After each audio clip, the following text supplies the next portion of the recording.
राधे राधे। जय श्री कृष्णा। आज मैं आपको पीपल पतवारी की कहानी सुना रही हूँ। एक समय की बात है, किसी गांव में एक गुजरी रहती थी।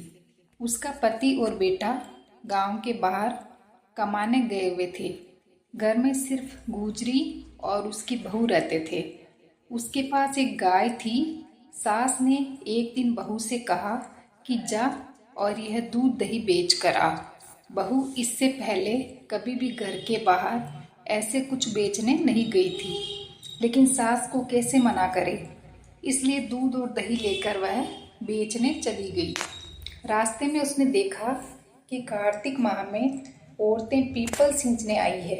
उन्हें देखकर वो उनके पास गई और उनसे पूछने लगी, यह तुम क्या कर रही हो?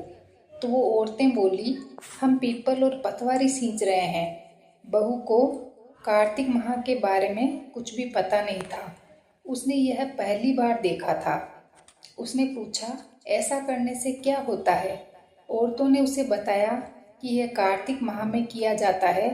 कार्तिक माह का बहुत प्रभाव होता है। पूरे कार्तिक पीपल पतवारी सींचने से अन्न, धन और सौभाग्य की प्राप्ति होती है। अगर किसी का पति वर्षों से बिछड़ा हुआ हो तो वह भी वापस मिल जाता है। यह सब सुनकर बहू बोली, तुम जो पानी से सींच रही हो वो मैं दूध दही से सींचूंगी। अब बहू सच्चे मन से रोज आती और सारा दूध दही पीपल और पतवारी को चढ़ा जाती। थोड़ी देर उन औरतों के पास बैठती, कार्तिक महत्व सुनती, कार्तिक की कहानी सुनती और उधर उसकी सास सोचती कि बहू दूध दही बेचने कहीं दूर गई है, इसलिए उसे देर हो रही है। अब सास बहू से पैसे मांगने लगी तो बहू बोली, सासू माँ, सेठ जी महीना खत्म होने पर हिसाब करेंगे, तब मैं सारा पैसा लाकर आपको दे दूंगी। कार्तिक का महीना पूरा हुआ और कार्तिक पूर्णिमा आई तो बहू को डर लगने लगा कि अब वो क्या करे। अगर सास को पैसे नहीं मिले तो बहुत नाराज होगी। बहू गई और पीपल के पास बैठ गई और जोर जोर से रोने लगी। पीपल ने उससे पूछा, तू यहाँ क्यों बैठी है और क्यों रो रही है? तो वह बोली, मेरी सास दूध दही के पैसे मांगती है। पीपल के देव बोले, मेरे पास पैसे तो नहीं हैं, लेकिन ये पत्थर, डालियाँ और पत्ते हैं, यह सब ले जा और अपनी गुल्लक में रख देना। बहू ने ऐसा ही किया। उसकी सास ने पूछा, बहू पैसे लाई हो? तो वह बोली, हाँ माँ जी, मैंने पैसे लाकर गुल्लक में रख दिए। जैसे ही सास ने गुल्लक खोली तो देखते ही उसकी आंखें फटी की फटी रह गई। गुल्लक में हीरे मोती जगमगा रहे थे। पत्ते, पत्थर और लकड़ियां धन दौलत में बदल गए थे, जिन्हें देखकर सास बोली, इतना धन कहाँ से आया? यह तो दूध दही की कीमत नहीं है। तब बहू ने सारी बात अपनी सास को बता दी कि मैंने दूध दही से पीपल पतवारी सींचे थे और पैसे मांगने पर पीपल ने मुझे पत्थर, पत्ते और डालियां दिए और गुल्लक में रखने को कहा, जो हीरे मोती बन गए। अब सास ने सोचा, पीपल पतवारी किसी एक औरत पर तो कृपा करेंगे नहीं, और वह बोली, अगले साल मैं भी पीपल पतवारी सींचूंगी। अगले साल जब कार्तिक का महीना आया तो सास बहू से दूध दही लेकर उसे बेचने निकल गई। रास्ते में उसने सोचा, सारा दूध दही पीपल में डालने से क्या होगा, वह तो बर्बाद हो जाएगा, इसलिए मैं दूध दही तो बेच आती हूँ। दूध दही बेचकर उसने दूध और दही के बर्तन धोकर पीपल और पतवारी पर चढ़ा दिए।